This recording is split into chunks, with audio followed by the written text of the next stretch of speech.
الحمد لله رب العالمين والصلاة والسلام على سيد الأنبياء والمرسلين أما بعد۔ پچھلے باب میں حائضہ کے ساتھ حالت حیض میں کیا کیا معاملات نبی علیہ الصلاۃ والسلام نے کیے ہیں ان کا بیان ہوا تھا۔ اب اسی حوالے سے مزید ایک اہم ٹاپک کو ڈسکس کیا جا رہا ہے اور اس کا عنوان ہے باب مباشرت الحائض، حائضہ عورت کے جسم سے اپنے جسم کو ملانا۔ عربی میں مباشرت جو ہے اس کا دو چیزوں پر اطلاق ہوتا ہے۔ ایک اطلاق جماع پر ہوتا ہے اور دوسرا اطلاق جو ہے جسم کے جسم سے ملنے پر ہوتا ہے۔ اور اردو میں عموماً مباشرت کا جو مطلب ہے وہ صرف جماع لیا جاتا ہے، میاں بیوی کا خاص تعلق لیا جاتا ہے۔ تو اس لیے جب علماء ترجمہ کرتے ہیں تو وضاحت کرتے ہیں تاکہ لوگوں کو غلطی نہ لگے، کیونکہ بعض لوگ اس طرح کی احادیث سے غلط فہمی کا شکار ہو جاتے ہیں اور حیران اور پریشان ہوتے ہیں کہ نبی علیہ السلام کیسے اپنی ازواج مطہرات سے حالت حیض میں مباشرت کرتے تھے، حالانکہ اللہ نے اس کو حرام کہا ہے، جبکہ مباشرت کا وہاں مطلب جو ہے جسم کا جسم سے ملانا ہے، جس میں کوئی حرج نہیں ہے۔ اور اس حوالے سے احادیث اس باب میں امام بخاری نے ذکر کی ہیں۔ حضرت عائشہ فرماتی ہیں قالت كنت اغتسل انا والنبي صلی اللہ علیہ وسلم من اناء واحد، میں اور نبی صلی اللہ علیہ وسلم ایک ہی برتن سے غسل کرتے تھے، کلانا جنوبن، جبکہ ہم دونوں ہی جنبی ہوتے تھے، ہم دونوں پر غسل فرض ہوتا تھا۔ یہ تو تھا جنبی حالت میں جسم کا ملنا۔ پھر آگے جو ہے ذکر کیا ہے حالت حیض میں، فرماتی ہیں کہ جب میں حالت حیض میں ہوتی وَكَانَ يَأْمُرُنِي فَأَتَّزِرُ، تو میں ازار باندھ لیتی۔ ازار باندھ لینے کا مطلب یہ ہے کہ جو خون ہے مینسز کا، اس کا کوئی میں حل تلاش کرتی۔ جیسے آج کل کے دور میں پیڈ ہوتے ہیں، آلویز پیڈ ہے یا دیگر پیڈ ہیں، تو اس وقت بھی عورتیں اس کا کوئی جو ہے مختلف طریقوں سے حل کرتی تھیں، تو وہ ازار باندھ لیتی تو آپ میرے ساتھ آرام فرماتے، اپنے جسم کو میرے ساتھ ملاتے، یباشرونی وانا حائض۔ تو یہ دیکھیں کہ اما عائشہ رضی اللہ عنہا جو طاہرہ مطہرہ ہیں، نبی صلی اللہ علیہ وسلم کی اس بات کو اس لیے بیان کر رہی ہیں تاکہ امت کے لیے اس کے اندر آسانی اور رحمت کا امت کو پیغام مل سکے۔ اس سے ایک اور چیز بھی پتہ چلتی ہے کہ میاں بیوی کا تعلق محض جنسی تعلق نہیں ہوتا، جیسا کہ ہمارے بہت سارے لوگ اس غلط فہمی کا شکار ہوتے ہیں کہ بس مرد جو ہے وہ عورت کے پاس آتا ہی ایک کام کے لیے۔ اللہ تعالیٰ نے جب ذکر کیا ہے اس رشتے کا تو سکون کا ذکر کیا ہے، لیسکن الیہا، تاکہ وہ اس سے سکون پائے، اور جب مرد سکون پاتا ہے تو یقیناً عورت بھی سکون پاتی ہے، تو دونوں کو ایک دوسرے کے سکون کے لیے اللہ تعالیٰ نے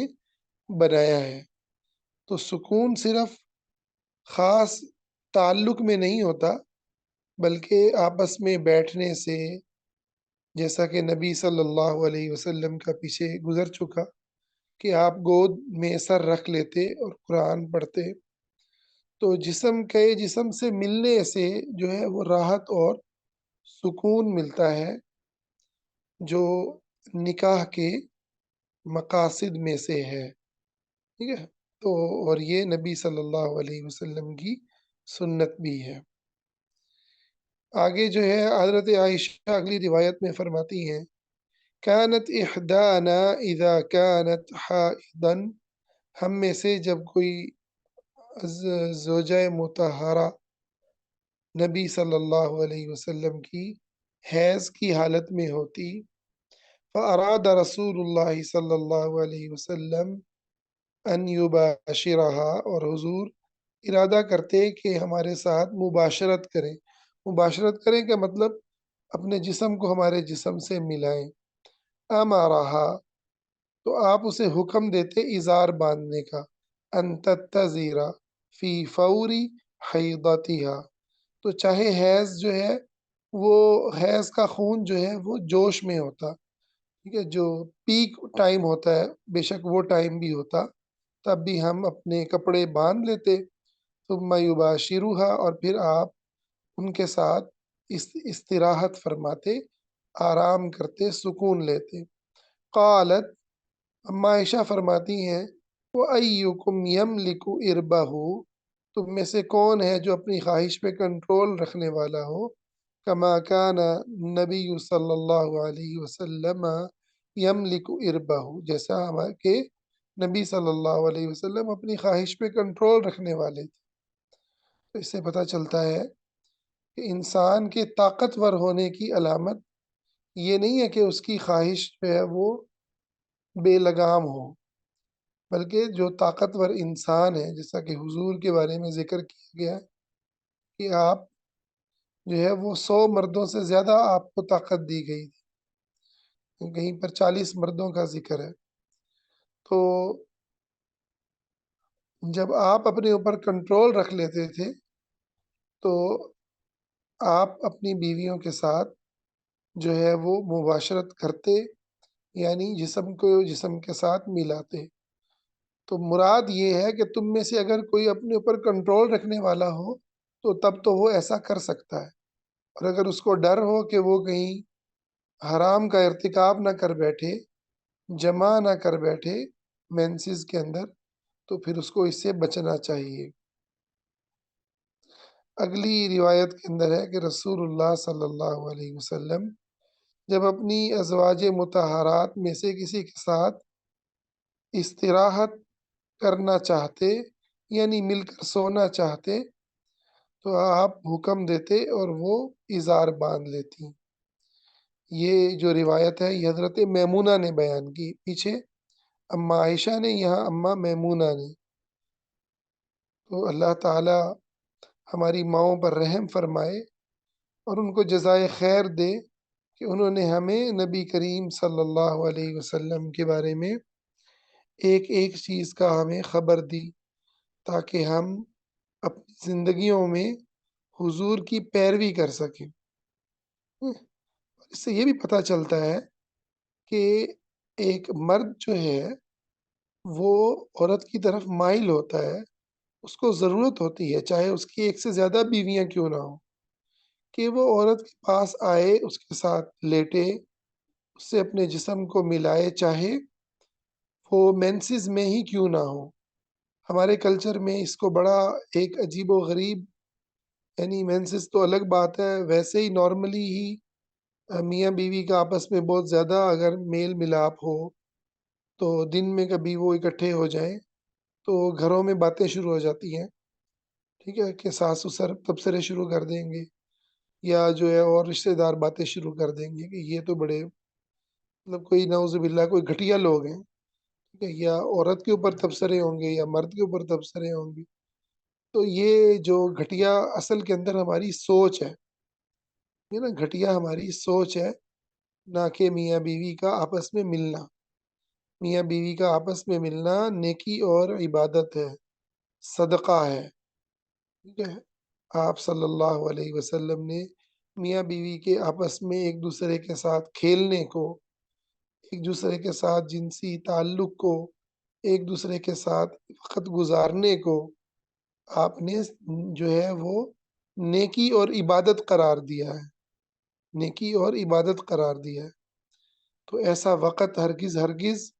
وقت کا ضیاع نہیں ہے جیسے بعض لوگ سمجھتے ہیں، اور جی اس ٹائم پہ آپ قرآن پڑھ لیں، آپ کچھ اور پڑھ لیں۔ اصل مسئلہ یہ ہے کہ ہم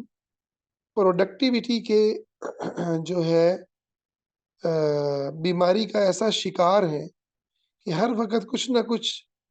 آپ جو ہے وہ پروڈکٹ کر رہے ہو، ٹھیک ہے؟ بلا وجہ آپ بیٹھ نہیں سکتے، بلا وجہ آپ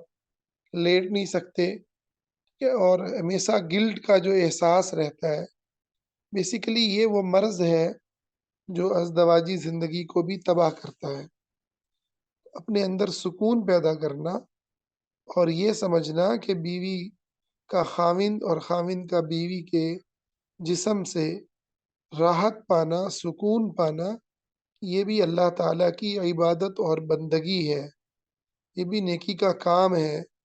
تو اگر یہ چیز ڈویلپ ہو جائے ہماری سوچ میں، تو ہماری زندگیوں کے بہت سے مسئلے حل ہو جائیں۔ بہت سے مسائل کی پیچھے یہ جو سکون کا نہ پایا جانا ہے، سکون کا ایک دوسرے سے حاصل نہ کرنا ہے، چاہے وہ جوائنٹ فیملی سسٹم کے مسائل کی وجہ سے ہو یا باؤنڈریز نہ لگانے کی وجہ سے ہو، حتیٰ کہ اولاد بھی ہو جائے تو اس کے اندر باؤنڈریز کو ڈیولپ کرنے کی تلقین کی گئی ہے۔ تو بچے جب بڑے ہونا شروع ہو جائیں تو بچوں کو الگ جو ہے سلانے کی تلقین ہے۔ تو یہ اسی لیے ہے تاکہ زندگی جو ہے وہ خوشگوار رہے۔ تو زندگی کو خوشگوار بنانے کے جو بھی وسائل ہیں انہیں حاصل کرنا، ان کے لیے جد و جہد کرنا، اس کے لیے اچھی کمائی کرنا، یہ تمام چیزیں اللہ کی عبادت میں آتی ہیں۔ ہمارے ہاں آپ دیکھ لیں کہ جو جتنا دیندار ہے اس کی پرسنل لائف عموماً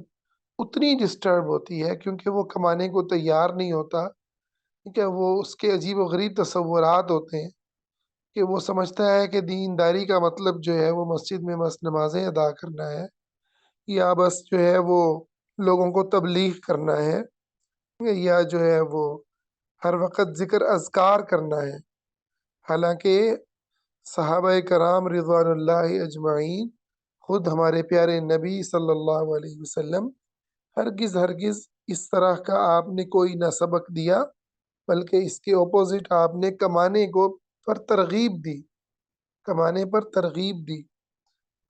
اور ہر زمانے کی اپنی کیفیات اور حالات ہوتے ہیں۔ آج کے زمانے میں یقیناً جو مسائل ہیں وہ پچھلے زمانوں سے مختلف ہیں۔ ان زمانوں میں میاں بیوی کے آپس میں تعلق کے لیے شاید وسائل اہمیت نہیں رکھتے ہوں گے، ٹھیک ہے؟ اور اس طریقے سے مہنگائی اور مسائل کا عروج نہیں ہوگا جس طرح آج ہے۔ تو اپنے زمانے کے اعتبار سے آسانیوں کو پیدا کرنا، جس میں ایک عورت اپنا بناؤ سنگار کر سکے، جس میں ایک آدمی اپنی ذات کو توجہ دے سکے، اور یہ دو طرفہ ہوتا ہے، ایسا نہیں ہے کہ بس جو ہے عورتیں ہی ذلیل ہو رہی ہیں اس کلچر کے ہاتھوں، بہت سی جگہوں پر مرد بھی ذلیل ہو رہے ہوتے ہیں، کہ آپ عورت جو ہے وہ ان پر مسلط ہوئی ہوئی ہے ہر وقت، کہاں جا رہے ہو، کیا کر رہے ہو، کیا کھا رہے ہو، کیا پی رہے ہو، ٹھیک ہے، کہاں بیٹھے ہوئے ہو، مطلب ایک ایک چیز جو ہے نا وہ مرد کی اس کے اوپر نظر رکھی جا رہی ہوتی ہے اور مرد کو جواب دینا ہوتا ہے۔ تو یہ بھی ڈپریشن کے پیدا کرنے کا سبب ہے۔ کنٹرولنگ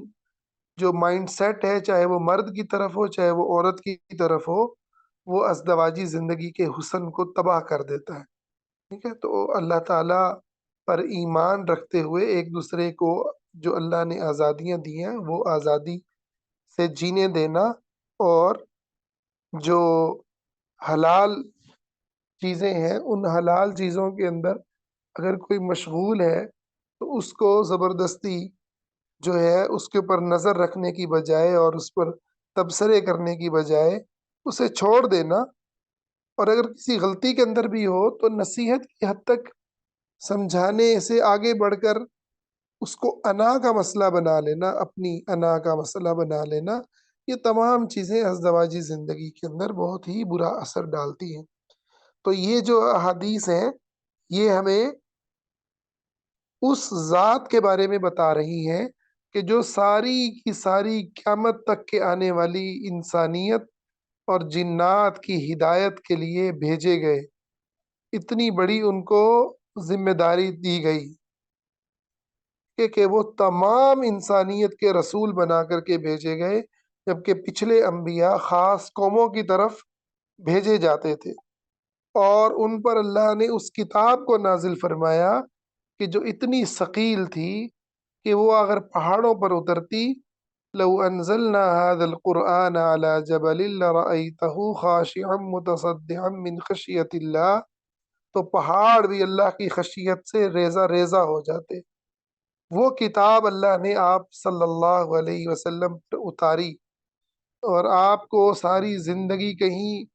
کفار مکہ کا سامنا رہا اور کہیں منافقین کے ٹولوں کا سامنا رہا، اور جنگوں کے اندر آپ مصروف رہے۔ اتنے سب کے باوجود آپ کی جو بیویوں کی تعداد ہے وہ 9 یا 11 ہے، ٹھیک ہے، اور آپ صلی اللہ علیہ وسلم ان کے ساتھ کس طریقے سے وقت گزارتے ہیں کہ حیض کی حالت کے اندر بھی ان کے ساتھ لیٹتے ہیں، اپنے جسم کو ان کے جسم سے ملاتے ہیں، اکٹھے غسل کرتے ہیں۔ یہ تمام روایات ہمیں بتاتی ہیں کہ یہ جو تصور ہماری سوسائٹی میں ہے کہ جو جتنا معزز ہے، جو جتنا بڑا عالم ہے، جو جتنا دیندار ہے، اس کے بارے میں ہمارا ایک لاشعوری یہ کانسیپٹ ہے کہ وہ بیویوں سے اور شادیوں سے وہ اتنا دور ہو۔ نہیں، دوسری شادی اگر کوئی کرنے کا کوئی اظہار کرے تو معاشرہ اس کو بدماش سمجھتا ہے، چاہے وہ عورت ہے چاہے وہ مرد ہے۔ عورت اگر اس کو طلاق ہو گئی ہے یا اس نے خلا لے لی ہے یا بیوہ ہو گئی ہے تو وہ بیچاری ساری عمر اپنی خواہشات کو دبا کے جی لے، اس پر سارے واہ واہ کرتے ہیں، کیا بات ہے، کیا نیک عورت ہے، ٹھیک ہے۔ اور اگر وہ خواہش کا اظہار کرے کہ بھئی میں نکاح کرنا چاہتی ہوں، تو سارے اس کو عجیب عجیب نگاہوں سے دیکھتے ہیں۔ یہی بات مرد کے معاملے میں ہے کہ اگر وہ دوسری شادی کا اظہار کرتا ہے کہ میں شادی کرنا چاہتا ہوں، تو اس کو عجیب غریب نظر سے دیکھنا شروع ہو جاتے ہیں، گویا نعوذ باللہ یہ کوئی بدماش ہے، یا اس کے اندر کوئی جو ہے یہ کوئی درندہ ہے جنسی، حالانکہ وہ ایک حلال نیکی کے عمل کی بات کر رہا ہے، جو ایک صرف جنسی تعلق کی بات نہیں ہے بلکہ ذمہ داریوں کی بات ہے، یا کہ ایک گھرانے کو پالنے کی بات ہے، ٹھیک ہے۔ تو لیکن ہمارے معاشرے میں یہ موضوع اتنا بدنام ہے، اور یہ جو پہلو ہے انسانیت کا، جنسی تعلقات کا، وہ اتنا زیادہ اس کو نیگیٹو نظر سے دیکھا جاتا ہے کہ چھپ کے تو پتہ نہیں کیا کچھ ہوتا ہے، چھپ کے تو ایسی ایسی کہانیاں ہیں کہ انسان حیران ہو جاتا ہے۔ کہیں سسر جو ہے وہ بدتمیزیاں کر رہا ہے اپنی بہو کے ساتھ، کہیں پتہ نہیں اس سے بھی بڑھ کر بہت کچھ ہو رہا ہے معاشرے میں، ٹھیک ہے، اور دیندار لوگوں کے اندر ہو رہا ہے، ہم جنس پرستی ہو رہی ہے، مسجدوں مدرسوں میں کیا کیا واقعات ہو رہے ہیں، وہ سارا معاشرے کے اندر موجود رہتا ہے، مگر حلال اور جائز جو خواہشات ہیں طریقے سے اس کا پورا کرنا، اسے معاشرہ معیوب نظر سے دیکھتا ہے۔ تو یہ جو احادیث ہیں نبی صلی اللہ علیہ وسلم کی، یہ اس پورے کنسیپٹ کو، اس پوری سائیکالوجی کو کنڈم کرتی ہیں، اور اسلام اس انسانی ضرورت کا اعتراف کرتا ہے، اور اسے پورا کرنے کے لیے انسان کی جو خواہش ہے اس کو پاکیزگی کی نگاہ سے دیکھتا ہے، اس کو اپریشیٹ کرتا ہے۔ اس لیے حضرت ابن عباس فرماتے ہیں کہ صحیح بخاری کے اندر ہی روایت ہے، اس امت کے اندر جن کی زیادہ بیویاں ہیں وہ زیادہ جو ہے بہتر لوگ ہیں۔ ان خیر هذه الامتی، اس امت کے بہترین لوگ وہ ہیں جن کی زیادہ بیویاں ہیں، کیونکہ زیادہ بیوی ہونے کا مطلب یہ ہے کہ وہ اپنی خواہش کو حلال طریقے سے پورا کرے گا، ٹھیک ہے، وہ صوفی بن کر جو ہے زندگی گزارنے کی بجائے وہ اچھا کمائے گا، ٹھیک ہے۔ اور اگر معاملہ اس کے الٹ ہے کہ دماغ میں صوفیت بھری ہوئی ہے، یہ نہ کمانا ہے نہیں اور ایک سے زیادہ بیویاں کرنی ہے، تو وہ تو ذلیل ہی ہوگا نا، اور ذلیل ہی کرے گا۔ ایسا انسان تو پہلی شادی کرنے کے بھی قابل نہیں ہے،